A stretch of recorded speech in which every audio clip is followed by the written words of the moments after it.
Bonjour à toi, ou à vous qui regardez cette vidéo. Quand il arrivait, la foule s'écriait Arriva, c'est de la Maranza. Maintenant, tu commences à connaître le concept de cette vidéo. Mais s'il y a des nouveaux qui nous rejoignent, le concept c'est de partir à la recherche de Pokémon s'ils existaient dans la vie réelle, et en France métropolitaine. Aujourd'hui, nous partons à la recherche de... Titart. Allez, on va sur le terrain. Nous voici sur le terrain. Alors, comme tu le sais, Titart est un Pokémon de type eau, donc on va le trouver plutôt dans les mares. On est ici en forêt parce que la forêt aussi abrite des mares. Mais avant de chercher dans toutes les mares, comme ça, j'ai pensé à autre chose. On va chercher un autre Pokémon, donc on va partir à la recherche d'abord de Nucléos. Nucléos qui nous donnera plus tard Titart. Si l'un est là, plus tard il y aura l'autre. Allez, on y va ? Donc pour moi, Nucléos, c'est un œuf d'amphibien et Titart, un tétard. C'est pour cela que je recherche des mares. Quelque chose d'intéressant.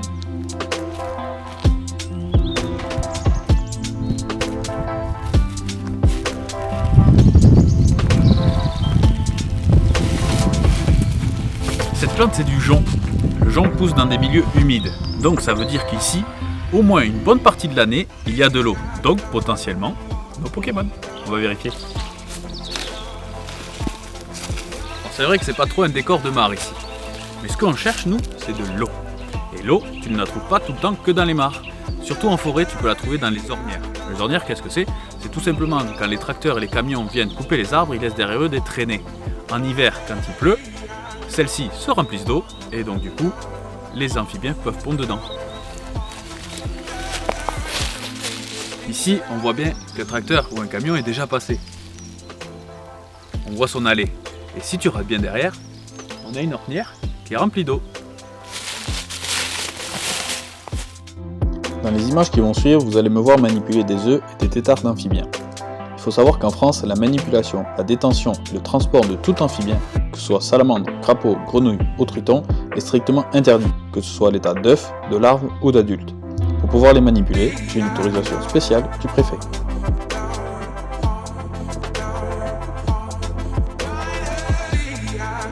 On a de la chance, les ornières sont bien remplies d'œufs, et pas qu'un peu.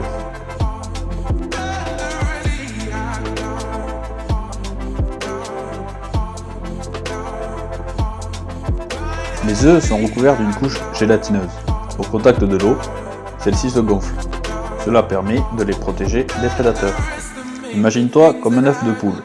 Ce que tu vois, le noir, c'est l'embryon, donc le jaune. Et ce qu'il y a autour, le blanc.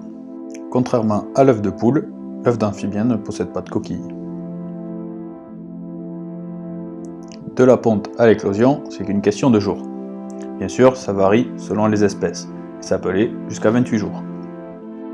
Mission accomplie pour Nucléos. Quelques semaines plus tard, au même endroit où on avait trouvé les œufs. Bon, tu peux voir qu'il y a un peu moins d'eau. J'espère quand même qu'il y a des tétards.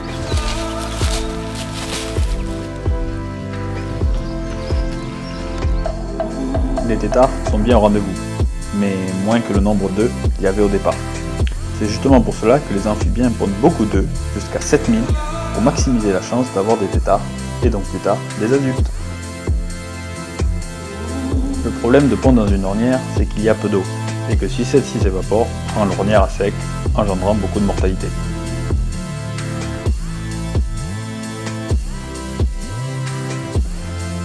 On dirait qu'ils sont sans défense, mais non, les tétards sont toxiques pour les poissons.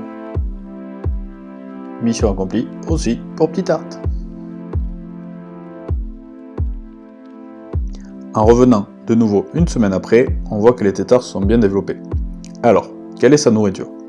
Au départ, il est herbivore, donc il va manger les plantes qu'il trouvera autour de lui.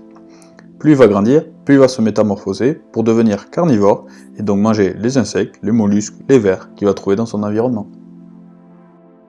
Ce que l'on voit derrière leur tête, ce ne sont pas des pattes, mais des branchies, leur permettant de respirer sous l'eau. Au fil de leur transformation, ils vont développer des poumons et les branchies vont disparaître. Leur transformation va durer environ 4 mois, et après ça, ils sortiront de l'eau. Comme tu as pu le voir, on est venu plusieurs fois au même endroit pour enfin rencontrer notre tétard. Mais en même temps, on a vu de l'œuf jusqu'au tétard, ce qui n'est pas si mal. Allez, on repart au studio. Nous revoici en studio. Donc, cette fois, on a vu 2 Pokémon au lieu d'1.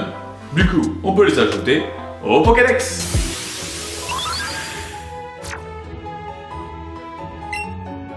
Titart en tétard. Et Nucléos en œuf d'amphibien.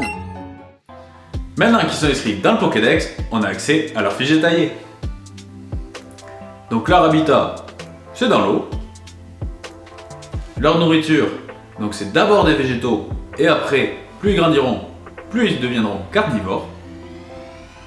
Leur taille, c'est 2 mm pour l'œuf, 3 à 5 mm pour le tétard, et jusqu'à 15 cm à l'âge adulte. Et leur longévité, c'est jusqu'à 10 ans. J'espère que cette vidéo t'a plu, et si tu veux en apprendre un peu plus sur ce que va devenir le tétard, je te conseille de regarder la vidéo à la rencontre du Pokémon numéro 1.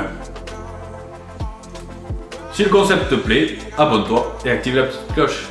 On se retrouvera pour une prochaine Pokémon. Et salut! Jeu de la Baranza.